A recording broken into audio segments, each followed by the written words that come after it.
Hello student, good evening to all of you students. हम सभी जो है अपने टीचिंग एग्ज़ाम के प्रिपरेशन के लिए होम साइंस सब्जेक्ट के टेक्सटाइल ब्रांच के क्विक रिवीजन की क्लास कंटिन्यू कर रहे हैं, जिसमें से हमने पिछले क्लास में जो रंगाई है अपना इस टॉपिक को कवर किया था। आज की क्लास में हमें अपने जो प्रिंटिंग का टॉपिक है और इसके साथ ही साथ जो अन्य कुछ इम्पोर्टेंट टॉपिक है उस पर हम डिस्कस करेंगे। आज की क्लास आप लोग की बहुत ही इंपॉर्टेंट होने वाली है। इसमें जितने भी पॉइंट आपको बताया जाए वो पॉइंट टू पॉइंट आप लोग नोट करते जाइएगा, और किसी भी पॉइंट में अगर थोड़ी सी भी समस्या हो तो आप उसे कमेंट बॉक्स में अवश्य लिखिएगा। आपको बता दें कि इसमें जितने भी टॉपिक हैं उसे अगर आप अपने दैनिक जीवन में, व्यवहारिक जीवन में जो चीज़ें आप प्रेजेंट टाइम में देख रहे होंगे उनसे रिलेट करके, संबंधित करके अगर समझेंगे तो बहुत ही आसानी से आप आज के टॉपिक को समझ पाएंगे। ठीक है, चलिए अपनी क्लास की हम शुरुआत करते हैं। इसमें देखिएगा, जो प्रिंटिंग है इसकी हिंदी क्या होती है? छपाई होती है। इसमें आपसे पूछा जाता है कि आखिरकार छपाई है क्या। आपने इसके बाद तो रंगाई को पढ़ा, जिसमें आप रंगों के माध्यम से डायरेक्ट जो है क्या करते, रंगाई कर रहे थे। उसके भी अलग अलग प्रकार से रंगाई भी आपको बताई गई है, लेकिन उसी के साथ ही साथ आपको छपाई अलग से बताया गया। इसमें भी तो रंगों का ही प्रयोग किया गया होगा, तभी तो एक दूसरे से अलग अलग करके वो डिज़ाइन, वो नमूने तैयार किए गए होंगे। लेकिन यहाँ पे ये डिफरेंट देखिएगा कि ये जो छपाई है ये अधिकतर बुने हुए वस्त्रों पर विभिन्न आकृति व डिज़ाइन के अनुरूप चित्र इसमें बनाया जाता है।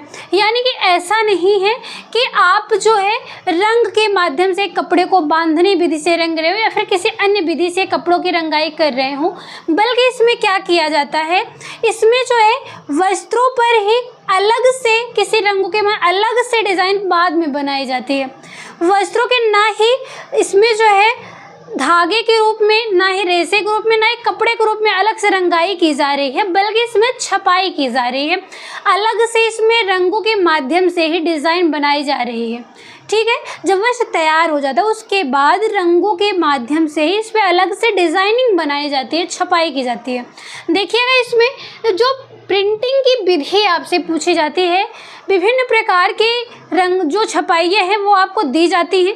फिर उसमें से पूछा जाता है कि ये जो छपाई विधि है वो किस प्रकार की विधि के अंतर्गत आता है, यानी कि जो छपाई के प्रकार हैं वो किस विधि के द्वारा छपाई किए गए हैं। तो उसमें से विधियों में ये 3 मुख्य होते हैं जो आपके एग्ज़ाम में बार बार पूछा जाता है।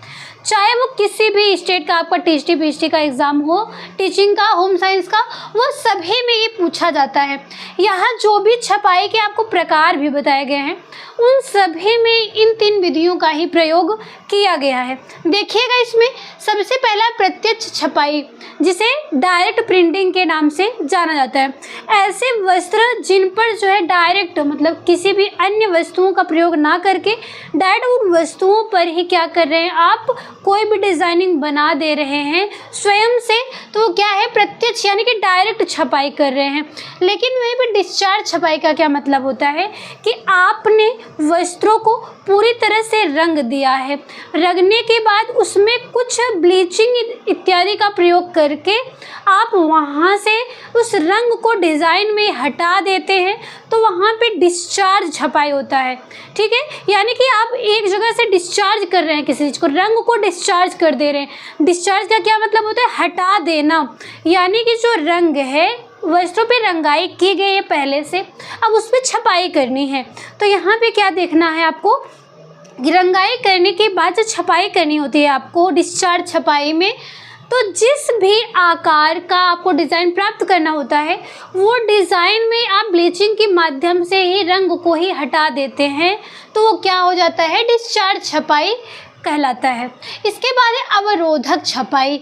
अवरोधक छपाई को इंग्लिश में रेसिस्ट प्रिंटिंग के नाम से जाना जाता है। आप लोग इंग्लिश वर्ड को ज़्यादा इंपॉर्टेंस देंगे अपने टेक्सटाइल में, क्योंकि हिंदी वर्जन इसका चेंज होता रहता है। अवरोधक छपाई का क्या मतलब होता है कि जिस स्थान पे आपको डिज़ाइनिंग बनानी है वहाँ पे आप किसी मोम इत्यादि का प्रयोग करके उस स्थान को, डिज़ाइन वाले स्थान को ढक देते हैं। उसके बाद पूरे वस्त्र को रंग देते हैं, सुखा करके उसके जो मोम लगे हैं उनको बाद में आप हटा देते हैं। तो जहाँ पे मोम लगा हुआ था वहाँ पे जो है रंग नहीं चढ़ पाता है, तो इसी ऐसी छपाई को अवरोधक छपाई के नाम से जाना जाता है। अवरोधक मतलब कि जहाँ पे आपको डिज़ाइन बना था वहाँ पे आपने कुछ अवरोधक पदार्थों का प्रयोग करके उस स्थान को छिपा दिया है। बाद में जो रंगाई करते हैं वो रंग सूख जाने, जब वस्त्रों की आप धुलाई करते हैं तो धुलाई के बाद ये मोम भी हट जाता है। गर्म पानी से जब आप धोते हैं तो ये जो इसका मोम है वो हट जाता है। फिर क्या देखने को मिलता है आपको कि सुंदर से डिज़ाइन, जिस आकार में आपने मोम लगाया था वो स्थान खाली प्राप्त होता है आपको। तो इस प्रकार की छपाई को अवरोधक छपाई के नाम से जाना जाता है। तीनों पॉइंट को एकदम आसान भाषा में समझिएगा। डायरेक्ट छपाई यानी कि उस पर किसी भी वस्तु का अलग से प्रयोग नहीं किया गया, डायरेक्ट आप किसी प्रत्यक्ष रूप से ही कुछ छपाई कर दे रहे हैं। डिस्चार्ज छपाई में क्या होता है कि आपने पूरे वस्त्र पे रंगाई किया है, उसके बाद जितने डिज़ाइन में जिस भी आकार में आपको उस वस्त्र पे डिज़ाइन प्राप्त करनी है उतने दूर ब्लीच का प्रयोग करके, ब्लीचिंग की सहायता से आप रंगों को ही वहाँ से उड़ा देते हैं या हटा देते हैं, उसे डिस्चार्ज छपाई कहते हैं। वहीं जो रेसिस्ट प्रिंटिंग है अवरोधक छपाई में, जिस स्थान पे आपको डिज़ाइन प्राप्त करना होता है उस स्थान पे जो आप मोम का प्रयोग करके उस स्थान को ढक देते हैं और बाद में उसे धुल देने के बाद वो डिज़ाइन आपको सुंदर से प्राप्त हो जाती है। ये रही आपकी प्रिंटिंग करने की 3 इम्पॉर्टेंट जो विधियां बताई गई हैं। ठीक है, अब आगे आपको बताया जाएगा कि जो छपाई है इसके कुछ प्रमुख जो छपाइयाँ दी गई हैं। आज के आधुनिक युग में विभिन्न प्रकार से जो छपाई रंगाई सब की जा रही है, लेकिन आपके सिलेबस के अकॉर्डिंग एग्ज़ाम के पॉइंट ऑफ व्यू से जो भी इम्पोर्टेंट पॉइंट है एक सीक्वेंस से आप उसको नोट करिएगा और ध्यान से समझते जाइएगा। देखिएगा, सबसे पहले आता है ब्लॉक छपाई। ब्लॉक छपाई इसका क्या मतलब होता है? इसमें ये जो छपाई है सबसे प्राचीनतम छपाई में आता है। आपसे एग्जाम में पूछा जाता है कि सबसे प्राचीनतम छपाई कौन सी है, तो आप ऑप्शन में से ब्लॉक छपाई को सिलेक्ट करते हैं। ठीक है, आगे देखिएगा ये छपाई है, आप लोग अगर मेला इत्यादि गए होंगे, कई मंदिरों में दर्शन वगैरह करने जाते हैं तो वहाँ बाहर देखते होंगे गेट के बाहर ही कि जो जगह जगह पे कोई क्या कहते हैं गोदना वगैरह होता है, जो डिज़ाइन आपके हाथ में बना देते हैं मशीनों के द्वारा। लेकिन इस समय पे ऐसा हो रहा है या फिर कुछ समय से हो रहा है, वो एक अलग चीज़ है, उसमें भी आपके हाथों पे छपाई की जाती है, लेकिन ये मशीनों के द्वारा की जा रही है। लेकिन आप यही तो देखे ही होंगे कि टैटू बनाने के लिए ही क्या देखते हैं आप लोग कि लकड़ियों के कुछ ठप्पे रखे होते हैं जिनमें डिज़ाइन में गहराई में उसमें छिद्र किया गया होता है, उसे रंग या मेहंदी में डुबो करके आपके हाथों पर लगा दिया जाता है। तो उस ठप्पे पे जिस आकार में वो डिज़ाइन बनी गई होती है वो आपके हाथों पे डिज़ाइन बन जाती है। आपने देखा होगा उसमें क्या होता है कि शीशम और सागवान की लकड़ी का प्रयोग किया जाता है। एग्ज़ाम में आपसे पूछा गया है पिछले एग्ज़ाम में टीजीटी में कि जो ब्लॉक छपाई है इसमें ठप्पे को बनाने के लिए किस प्रकार की लकड़ियों का प्रयोग किया गया है, तो शीशम और सागवान की लकड़ी का प्रयोग इसमें किया जाता है। और इसमें क्या होता है कि जिस भी आकार में, चाहे वो फूल हो, जानवर हो, कोई भी मेहंदियों की डिज़ाइन हो, वस्त्रों पे छपाई करनी, किसी भी प्रकार की कोई भी डिज़ाइन हो, तो क्या देखने को मिलता है वही डिज़ाइन उस लकड़ी पे बना करके उसे गहराई में उसमें छिद्र करके उसे अलग कर दिया जाता है डिज़ाइन को। फिर आप उस ठप्पे को रंग में डुबो करके किसी वस्त्र पर, हाथ पर, दीवार पर कहीं भी अगर मुहर की तरफ मारते हैं तो वहाँ पे जो है वो डिज़ाइन बन जाती है जो आपने लकड़ी में बनाया हुआ था। तो इस प्रकार से की जाने वाली छपाई को ब्लॉक छपाई के नाम से जाना जाता है। ये समझ में आया? ये अगर ये पूछा जाता है कि ब्लॉक छपाई कहाँ की प्रसिद्ध है, कहाँ से इसकी शुरुआत मानी जाती है, तो देखिए ये बंगरू एक गांव है जहाँ पे इसका प्रारंभ किया गया था। ये बंगरू कहाँ पे है? जयपुर में है। जयपुर कहाँ? राजस्थान, जयपुर, इन सब जगहों पे क्या है कि ये ब्लॉक छपाई जो है शुरुआत की गई थी। आगे देखिएगा इसमें ये जो है कि लकड़ी के ठप्पे में 1/2 इंच की गहराई में डिज़ाइन बना दी जाती है जिसके द्वारा ही छपाई की जाती है। ठीक है, आगे देखिएगा दूसरा है स्टेंसिल छपाई। स्टेंसिल छपाई क्या है? नॉर्मल आसान भाषा में समझिएगा, लड़कियां जो हाथों पे आप लोग मेहंदियां लगाती हैं, तो मेहंदी जो डिज़ाइन आप अलग से बनाती हैं कोन के द्वारा, एक वो अलग से आप अपने स्वयं के अनुसार या देख करके कहीं से भी स्वयं से कीप के द्वारा मेहंदी लगा रही हैं ना। लेकिन आपको मार्केट में ऐसे भी सुविधा उपलब्ध होती है कि आपको जो अपने हाथ की अंगुलियों, पंजों और कलाइयों के पूरे हाथ के आकार में ही एक प्लास्टिक की शीट मिलती है। उस प्लास्टिक शीट को आप अपने हाथों पे चिपका करके लगा लेते हैं, फिर उसके ऊपर से मेहंदी का लेप लगा देते हैं आप लोग। ज़्यादा टाइम नहीं लगेगा, बस उस शीट को अपने हाथों पे लगाते हैं, फिर उसमें जिस भी आकार में जो डिज़ाइन उस पर बनाई गई होती है पॉलीथीन पे, उसी पे आप जब मेहंदी का लेप कर देते हैं, तो जहाँ पर भी जो भी डिज़ाइन काटी गई है उस पॉलीथीन पे, वो डिज़ाइन जब आप पॉलीथीन उखाड़ देते हैं तो वो डिज़ाइन आपके हाथों पे छप जाती है। ये बात आप लोग समझ रहे हैं, देख भी रहे हैं। आप अगर नहीं देखे हैं तो सर्च करके देखिएगा कि स्टेंसिल जो मेहंदी की छपाई के लिए आती है वो कैसी होती है। आप लोग देखे होंगे कि दीवार आदि पे जो है छपाई करने के लिए आजकल जो ज़्यादातर जैसे वाइट कलर की पूरी दीवार है, आप उसे तितलियाँ, घोड़े, पंछी कोई भी चित्र बनाना चाहते हैं तो स्टेंसिल का प्रयोग करते हैं। स्टेंसिल जो प्लास्टिक शीट है, गत्ता है, कागज़ है, किसी भी चीज़ का आप प्रयोग कर रहे हैं, प्लास्टिक, कागज़, गत्ते आदि की शीट पर जो डिज़ाइन काट कर कपड़े पे रख करके उसके ऊपर से रंग लगा दिया जाता है, तो उसे क्या कहते हैं, स्टेंसिल छपाई के नाम से जाना जाता है। ये छपाई जो है जापान की फेमस मानी गई है। ठीक है, अगला है स्प्रे या फिर एयर ब्रश छपाई। इसमें जो स्प्रे के माध्यम से छपाई की जाती है, विभिन्न प्रकार के स्प्रे मार्केट में उपलब्ध है जिनके माध्यम से दीवारों पे, कपड़ों पे छपाइयाँ की जाती हैं। और इसमें जो है ज़्यादातर ये जैकार्ड बुनाई, जो आपको इसके पहले वाले टॉपिक में बताया गया है बुनाई में, तो जैकार्ड बुनाई के बने हुए वस्त्रों पर एयर ब्रश के द्वारा डिज़ाइन छापी जाती है। इसके बाद है इसमें अधिक समय भी लगता है और अधिक श्रम भी लगता है। अगली छपाई है आपकी द्विपक्षीय छपाई। द्विपक्षीय छपाई में क्या होता है कि दोनों तरफ जो छपाई की जा रही है वस्त्रों पे, एक साथ में ही वस्त्रों के दोनों साइड, आगे की साइड और पीछे की साइड, यानी कि जो वस्त्र है उस पर दोनों ही तरफ छपाई की जा रही है और एक साथ में की जा रही है, तो ये द्विपक्षीय छपाई ये मशीन के द्वारा की जाती है। इसके बाद है ब्लॉच छपाई। ब्लॉच छपाई का क्या मतलब होता है कि जो भी वस्त्र जिस भी रंग का आपको लेना है, मान लीजिए ये बोर्ड है वाइट कलर में, तो ये वाइट कलर जो है आपका, मान लीजिए कोई वस्त्र हो गया, अब इस पे आपको कोई भी फूल पत्ती कुछ भी बनानी है, एक कोई भी डिज़ाइन में आपको नमूने बनाने हैं, तो यहाँ आप क्या देखेंगे कि जो ये फूल पत्ती आप बना रहे हैं, यहाँ पे ये चीज़ें देखिएगा नॉर्मल ऐसे कोई भी डिज़ाइन आपको अगर बनानी है तो वो डिज़ाइन और ये पीछे का जो बैकग्राउंड है ये एक साथ में ही आप क्या करते हैं, रंगाई करके और डिज़ाइन भी साथ में ही बनाते हैं, तो ये ब्लॉच छपाई के नाम से जाना जाता है। देखिए जैसे मशीन द्वारा डिज़ाइन बनाई जाती है और पृष्ठभूमि भी एक साथ ही बनाई जाती है। ये पीछे का वाइट कलर पृष्ठभूमि हो गया, ये जो ब्लैक कलर से हमने ये जो फूल बनाया है, तो ये दोनों ही रंग जो एक साथ छपाई की जा रही है, इसे ब्लॉच छपाई के नाम से जाना जाता है। अगला है रोलर छपाई। रोलर छपाई का क्या मतलब है कि जिस प्रकार से आपने देखा रोलरों की मदद से ही वस्त्रों की बुनाई की जा रही थी, जिसमें दो रोलर लगे हुए थे, एक में ताने का धागा लिपटा था, एक में कपड़े को इकट्ठा करने के लिए, यानी कि बुने हुए कपड़े को इकट्ठा करने के लिए रोलर लगा हुआ था।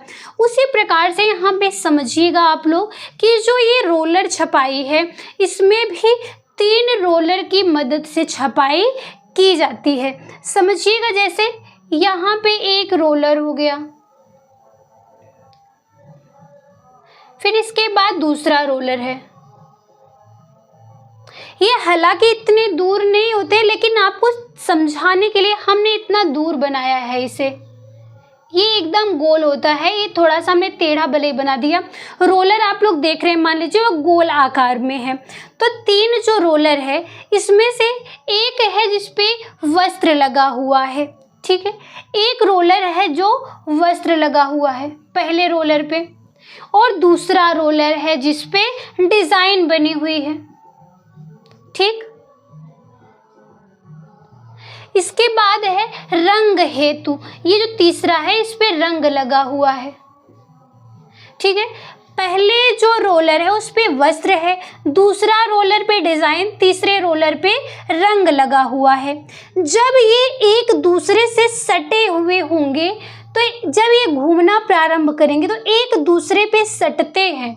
जैसे ये वस्त्र वाला जब जो है ये रोलर घूमता है तो इस पर आता है, इस रोलर पर जब आएगा तो इस पे पहले से डिजाइन कुछ बनी हुई है।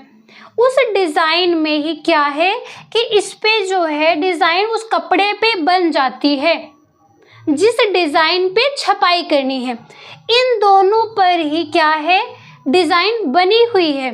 दोनों पे, एक पे रंग लगा हुआ है और एक पे रंग नहीं लगा, सिर्फ डिजाइन बनी हुई है।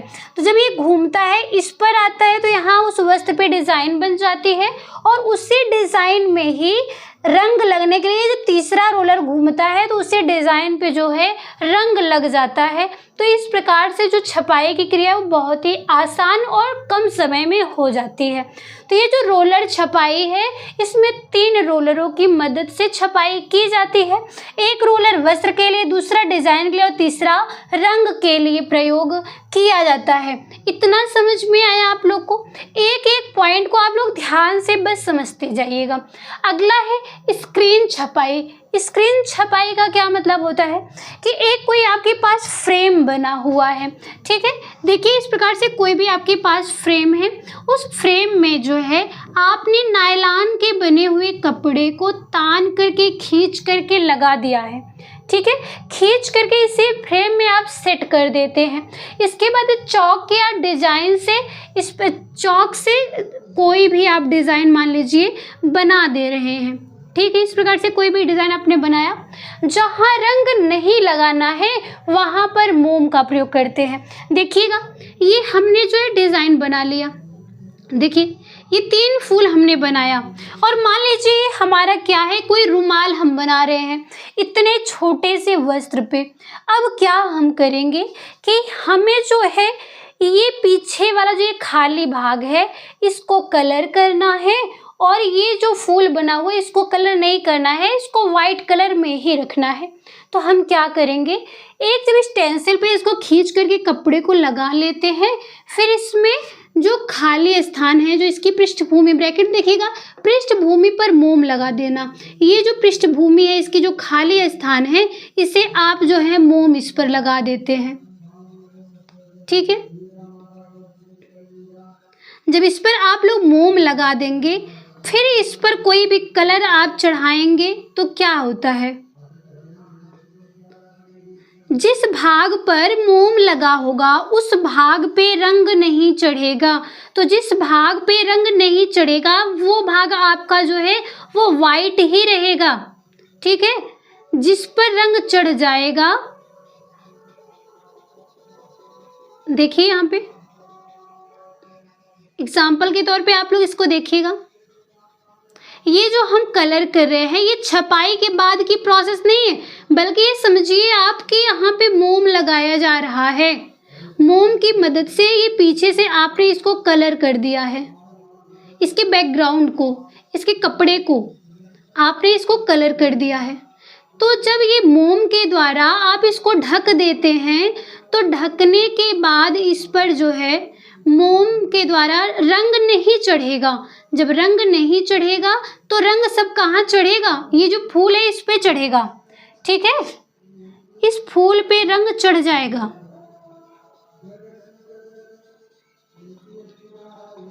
देखिए इसको, ये चीज आपको समझ में आया कि जो फूल है इसी को हमें कलर करना है। तो हमने पीछे वाले को क्यों रंगा, ये पीछे वाले को हमने रंगा नहीं है बल्कि इस पे मोम लगा दिया गया है।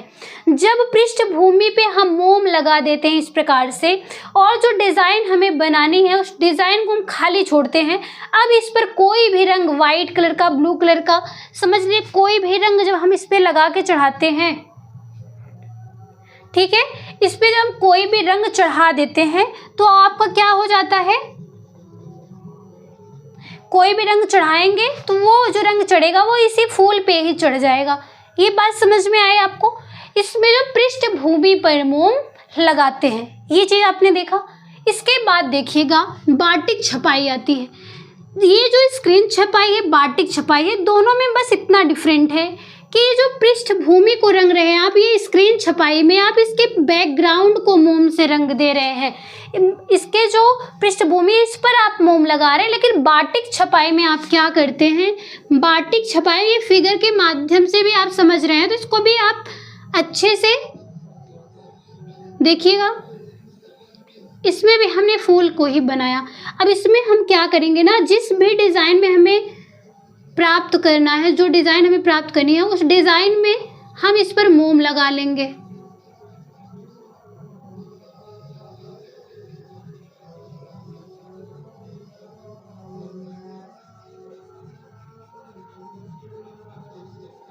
देखिएगा इसको आसानी से, बहुत ही आसान है। बस एक बार आप लोग समझ जाइए तो दोनों में डिफरेंट आपको समझ में आ जाएगा।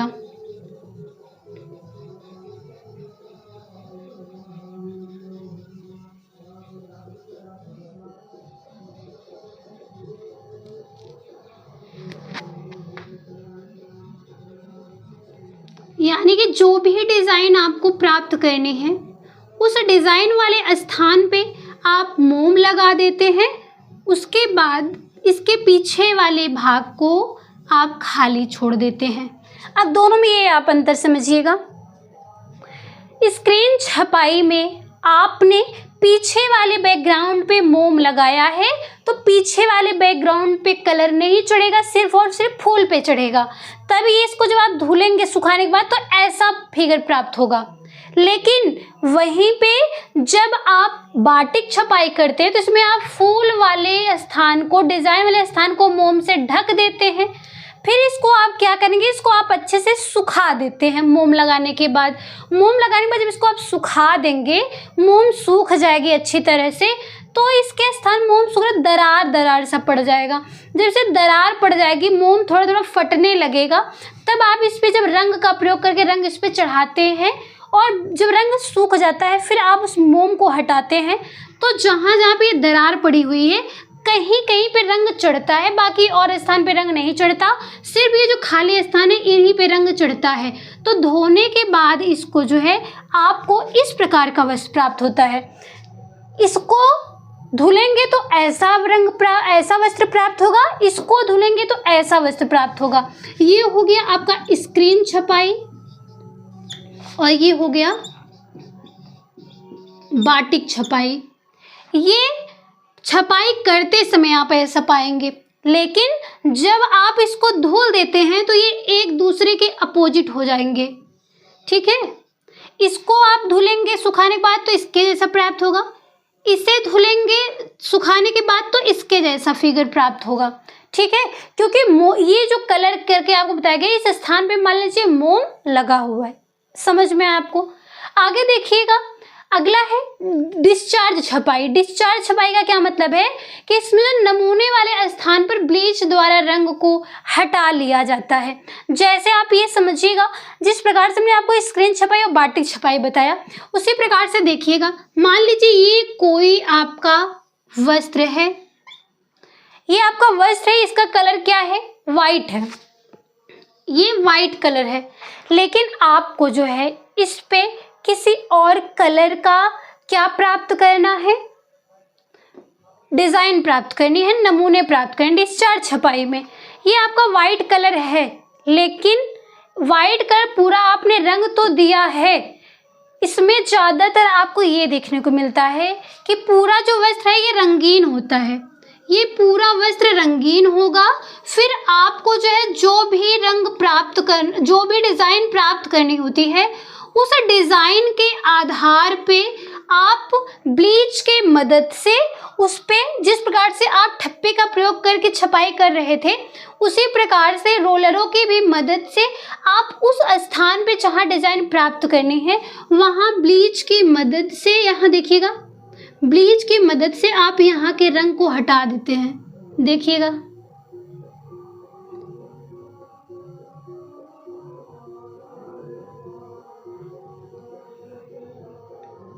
देखिए, तो पूरा आपका जो वस्त्र है मान लीजिए वो ब्लैक कलर में था, ये हमने रंग दिया था, लेकिन आपको ये फूल इस प्रकार से प्राप्त करना था, आपने ब्लीच लगा करके इसके रंग को उड़ा दिया है, तो आपको इस आकार में जो है आपको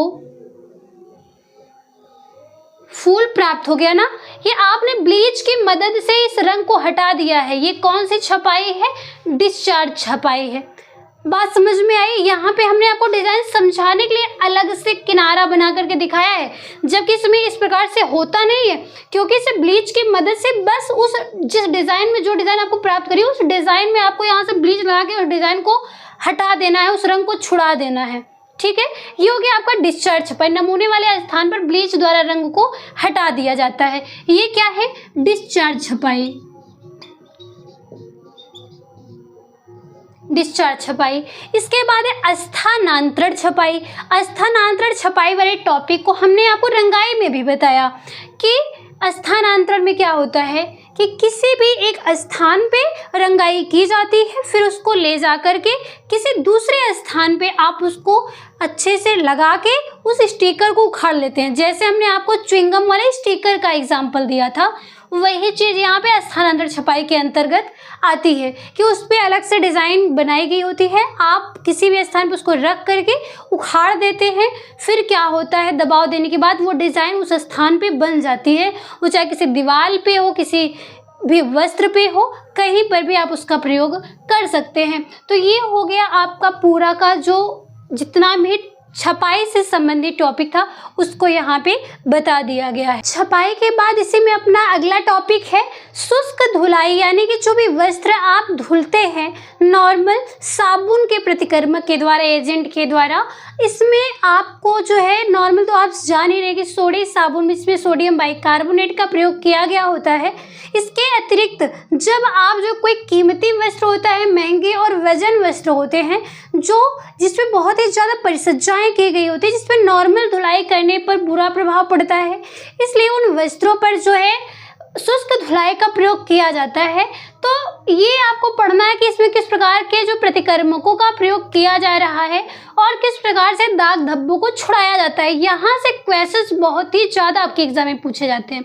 देखिएगा, इसमें वसा घोलकों व वसा शोषकों का प्रयोग किया जाता है। कुछ ऐसे एजेंट कैसे प्रयोग किया जाता है कि जो वस्त्रों पे लगे हुए दाग धब्बों के साथ जो है उनको घोल देता है, घोल करके छुड़ाता है।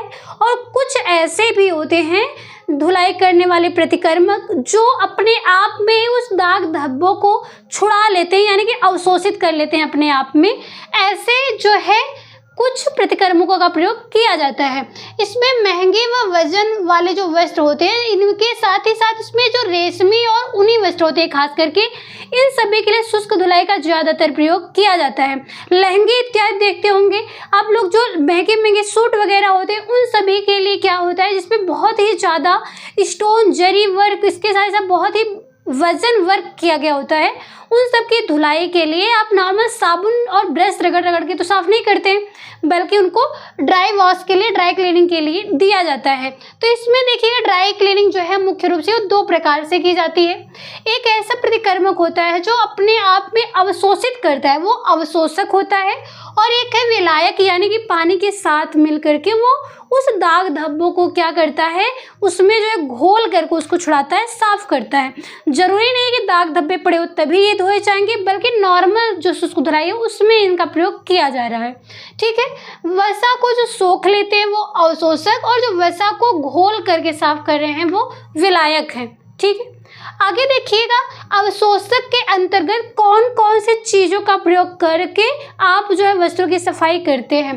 इसमें एक मुल्तानी मिट्टी है जिसे फुलर अर्थ के नाम से भी जाना जाता है। एग्जाम में आपको देखने को मिलता है कि फुलर अर्थ आपको मैच द फॉलोइंग में आता है। कुछ दाग धब्बे दिए गए होंगे, उनको छुड़ाने के लिए उनके जो प्रतिक्रमक है वो मैच द फॉलोइंग में करने के लिए दिया जाता है, या फिर नॉर्मल ही आपको क्वेश्चन पूछ के ऑप्शन सिलेक्ट करने के लिए पूछा जाता है। देखिएगा अवशोषक के अंतर्गत मुल्तानी मिट्टी आता है, चौक का जो चूरा होता है, डबल रोटी का चूरा, पाउडर, गंधक चूरा, भूसी, लकड़ी का बुरादा, ये सब जो है अवशोषक के अंतर्गत आते हैं। ये सभी जो अपने आप में वसा को, गंदगी को अवशोषित करते हैं। ठीक है, विलायक के अंतर्गत पेट्रोल, बेंजीन, ईथर, तारपीन, मेथाइलेटेड स्पिरिट, ये जो है ज्वलनशील, इनके द्वारा जो इनके जलते हैं, इनका बुरा प्रभाव भी वस्त्रों पे पड़ता है। ये ज्वलनशील के अंतर्गत आते हैं विलायक ही।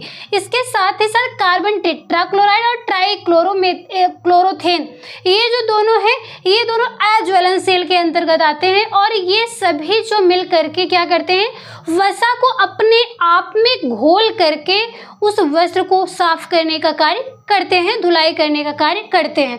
तो ये इतना आपका हो गया कि शुष्क धुलाई में ड्राई क्लीनिंग के जो अवशोषक और विलायक हैं। इसके साथ ही साथ इसमें जो है कुछ प्रतिकर्मक आपको बताए गए, एजेंट बताए गए जो वस्त्रों को धोते हैं, जिसमें से क्षारीय है और अम्लीय। कुछ क्षारीय प्रतिकर्मक है और अम्लीय प्रतिकर्मक। क्षारीय में देखिएगा धोने का जो सोडा है, इसे किस नाम से जाना जाता है? जो कपड़े को धोने वाला सोडा होता है, उसका जो है रासायनिक नाम क्या है, आप कमेंट बॉक्स में इसको लिखिएगा। अभी इसके पहले हमने आपको बताया भी, ठीक है। धोने का सोडा, बोरेक्स, अमोनिया, ये सभी जो है क्षारीय प्रतिकर्मक के अंतर्गत आते हैं। ये ज़्यादातर सेल्यूलोजिक जो रेशे से बने हुए वस्त्र हैं उन पे प्रयोग किया जाता है। इसके बाद अम्लीय एजेंट है, जो देखिए ऑक्जेलिक एसिड व ओलिक एसिड, ये दोनों जो है प्रतिकर्मक, ये अम्लीय प्रतिकर्मक के अंतर्गत आते हैं। इनमें से जो ऑक्जेलिक एसिड है, इसका प्रयोग जंग व फल, इन सब के दाग धब्बे अगर लगते हैं उनको छुड़ाया जाता है ऑक्जेलिक एसिड के द्वारा, और ओलिक एसिड का प्रयोग सूती वस्त्रों पर चिकनाइयों को दूर करने के लिए प्रयोग किया जाता है। ये प्रतिकर्मक में क्षारीय और अम्लीय आपको समझ में आ गया होगा। आगे देखिएगा, ये प्रतिकर्मक में ही एक आपको पढ़ना होता है ब्लीचिंग, यानी कि ब्लीच जब आप करते हैं वस्त्रों पे तो पूरी तरह से रंग उड़ जाता है। कोई दाग धब्बा हो या फिर कोई भी ऐसा रंगीन वस्त्र हो, अगर उस पर भी गिर जाता है तो भी वस्त्र का रंग जो है वो छोड़ देता है। आपको इसके पहले भी छपाई में भी बताया गया, डिस्चार्ज छपाई, जिसमें से आप रंगों को हटा रहे थे ब्लीचिंग की मदद से, फिर डिजाइन बना रहे थे। वही चीज जैसे ब्लीचिंग प्रतिकर्मक में देखिएगा, इसमें जो है दो प्रकार का प्रतिकर्मक होता है, एक ऑक्सीडाइजिंग होता है और दूसरा रिड्यूसिंग होता है। ऑक्सीडाइजिंग जो है वो विरंजक है और रिड्यूसिंग जो है वो अपचयन होता है। इसमें देखिएगा सूती और लिनन के लिए अगर कोई ऐसा वस्तु है, कोई वस्त्र है जो सूती या फिर लिनन का बना हुआ है, तो वो सोडियम हाइपोक्लोराइड के द्वारा धुलाई की जाती है। सिल्क या शिफॉन या फिर जॉर्जेट का अगर बना हुआ है, उसे सोडियम परबोरेट का प्रयोग किया जाता है उस पे। जानता हुआ सेलुलोजिक का बना हुआ है तो हाइड्रोजन पेरोक्साइड का प्रयोग किया जाता है। भूरे रंग का अगर कोई दाग धब्बा पड़ा हुआ है वस्त्रों पे तो उसके पोटेशियम परमैंगनेट का प्रयोग किया जाता है। एग्जाम में आपको सेम टू सेम इसी प्रकार से पूछा जाता है, मैच द फॉलोइंग में पूछा जाता है, या फिर अलग से इसमें से दे करके पूछा भूरे रंगों को छुटाने के लिए किस प्रकार के ब्लीचिंग प्रतिकर्मक का प्रयोग किया जाता है। सिल्क, शिफॉन, जॉर्जेट के लिए किस प्रकार के ब्लीचिंग प्रतिकर्मक का प्रयोग किया जाता है। तो ये एक एक पॉइंट को आप अच्छे से इसको नोट करके इसको रट लीजिए एकदम से। बहुत ही ज्यादा यहाँ से क्वेश्चंस आपके एग्जाम में पुटअप किए जाते हैं। ठीक है, आगे आपको ये पढ़ना है दाग। दाग का मतलब इंग्लिश में इसको स्टेन के नाम से जाना जाता है। जो आपके वस्त्र हैं उनके रख रखाव को भी तो आपको वस्त्र विज्ञान में पढ़ना है। तो जब आप वस्त्र तैयार कर लिए, परिसज्जा कर लिए, रंगाई छपाई सब कुछ कर लिए हैं, अब आपको क्या करना है कि उनको रख रखाव के लिए दाग धब्बे, शुष्क धुलाई, ये सब तो पढ़ना ही था। तो इसमें जब आपके वस्त्र पे दाग पड़ जाता है तो किस प्रकार के दाग को छुड़ाने के लिए किस प्रकार के प्रतिकर्मकों का प्रयोग किया जाता है, आपके एग्जाम में ये सारी चीजें पूछी जाती हैं। अभी इसके पहले 2024 में जो एग्जाम आपका ऑफलाइन हुआ था, नेट का एग्जाम जो पेपर कैंसिल हो गया था, उसमें जो एक एग्जाम में पूछा गया था आपसे जो है, जो आपका नील पेंट होता है, इन सब के दाग छुड़ाने के लिए किस प्रकार के प्रतिकर्मक का प्रयोग किया जाता है। ठीक है, तो यहाँ पे जो आपको बताया गया बहुत ही इंपॉर्टेंट है, आप इनको ध्यान से एक एक पॉइंट को नोट कर लीजिएगा। देखिएगा, प्राणिज अगर कोई दाग है, प्राणिज दाग का मतलब होता है ऐसे कुछ खाद्य पदार्थ, ऐसी चीजें, ऐसी वस्तुएं जो हमें जानवरों से प्राप्त होने वाली होती हैं, अगर उनके द्वारा कोई दाग धब्बा वस्तुओं पर पड़ता है, जैसे दूध हो गया, रक्त हो गया, अंडा, मांस, मछली, इन सभी का अगर कोई भी दाग वस्त्रों पे पड़ता है तो उसे छुड़ाने के लिए ठंडे पानी, नमक और साबुन का प्रयोग किया जाता है। ठीक है, अगला है वानस्पतिक। वानस्पतिक का जो क्या मतलब है कि वनस्पतियों से लगने वाले दाग धब्बे, जैसे चाय, कॉफी, शराब, ये सब तो आपको वनस्पतियों से ही प्राप्त होते हैं। तो इनका अगर कोई भी दाग धब्बा आपके वस्त्रों पे पड़ जाता है, उसे छुड़ाने के लिए सोडा का प्रयोग किया जाता है और अमोनिया का प्रयोग किया जाता है। अगला है चिकनाई युक्त। चिकनाई के अंतर्गत घी, तेल, डालडा, इस प्रकार से कोई भी चिकनाई युक्त अगर कोई भी दाग पड़ा हुआ है वस्त्रों पे, उसके लिए फुलर, अर्थ या और अवशोषक का प्रयोग किया जाता है। इसके पहले आपको ये अवशोषक में ये चीजें बताई गई कि वसा को सोखने वाली जो वस्तुएं हैं, प्रतिकर्मक है, उनका प्रयोग आप कर रहे थे। तो वही यहाँ पे चिकनाई को दूर करने के लिए फुलर, अर्थ यानी कि मुल्तानी मिट्टी या फिर कोई भी अवशोषक युक्त जो है जो प्रतिकर्मक है, उनका प्रयोग करके आप दाग धब्बे छुड़ाते हैं। इसके बाद एक खनिज। खनिज से प्राप्त जैसे स्याही हो गया, कोई जंग लग रहा है वस्त्रों पे, तो उनको छुड़ाने के अम्लीय घोलक और दूध का प्रयोग किया जाता है। एग्जाम में आपसे टीजीटी में पूछा गया है कि जो स्याही है, इसके दाग को छुड़ाने के लिए किसका प्रयोग किया जाता है, तो ऑप्शन में आपको दूध बताया गया था। ठीक है, आगे है पसीना। जो मानव के शरीर से निकले जो पसीना है, उसका अगर दाग धब्बा पड़ता है, कपड़ों पे पीलापन पड़ता है, तो उसमें उसे छुड़ाने के लिए अमोनिया व ठंडे पानी का प्रयोग किया जाता है। इसके बाद झुलसने का दाग। कोई भी वस्त्र इत्यादि है, अगर वो जल जाता है, उसके आसपास जो है दाग पड़ जाते हैं, धब्बे पड़ जाते हैं, उन्हें छुड़ाने के लिए बोरेक्स व अमोनिया का प्रयोग किया जाता है। इसके बाद एक क्लोरोफिल युक्त। देखिएगा, वनस्पतियों को अलग रखा गया था और क्लोरोफिल यानी कि घास जो है उन पे अगर दाग पड़ते हैं उसको अलग करके बताया गया है। क्लोरोफिल युक्त अगर कोई भी दाग पड़ रहा है पत्तियों का, घास का, उन्हें छुड़ाने के लिए नॉर्मल साबुन का प्रयोग किया जाता है और इसके साथ साथ मिथिलेटेड स्पिरिट का या मिथाइल युक्त स्पिरिट का प्रयोग किया जाता है। इसके बाद है लिपस्टिक का अगर दाग पड़ता है तो इसमें भी चिकनाई होती है। इसके लिए बेंजीन, पेट्रोल, इन सभी का प्रतिकर्मक का प्रयोग करके दाग धब्बों को छुड़ाया जाता है। तो ये आज की क्लास में हमने दाग धब्बों को ही बता दिया। ब्लीचिंग प्रतिकर्मक, यहाँ से बहुत ही ज़्यादा क्वेश्चंस आपके एग्जाम में पुटअप किए जाते हैं। आप इनका स्क्रीनशॉट भी ले सकते हैं और इसके साथ साथ इसको नोट करके आप खुद से स्वयं का नोट्स अगर बनाएंगे तो बहुत ही आसानी से ये सारी चीज़ें आपको याद हो जाएंगी। यहाँ पे शुष्क धुलाई के बारे में आपको बताया गया। ठीक है, किसी भी पॉइंट पे किसी भी स्टूडेंट को अगर कहीं पर भी प्रॉब्लम हो तो आप कमेंट बॉक्स में लिखिएगा। आज की क्लास आप लोगों की बहुत ही इंपॉर्टेंट थी, एक भी पॉइंट को आप मिस नहीं करेंगे, पॉइंट टू पॉइंट नोट करेंगे, अपना नोट्स बनाएंगे, रिवीजन करेंगे और अपनी तैयारी कंटिन्यू करते रहेंगे। आपकी क्लास जो है शाम को 7 बजे चलती है। कोई भी इंफॉर्मेशन वगैरह रहता है तो आपको टेलीग्राम चैनल पर वो मैसेज डाल दिया जाता है। आप जो है अगर टेलीग्राम से जुड़ना चाहते हैं तो डिस्क्रिप्शन बॉक्स में इस क्लास के उसका लिंक दिया गया, वहां से जा करके आप जुड़ सकते हैं। आज की क्लास को हम यहीं पे कंप्लीट करते हैं। मिलते हैं आप लोग से हम नेक्स्ट टॉपिक के साथ नेक्स्ट क्लास में। तब तक के लिए धन्यवाद।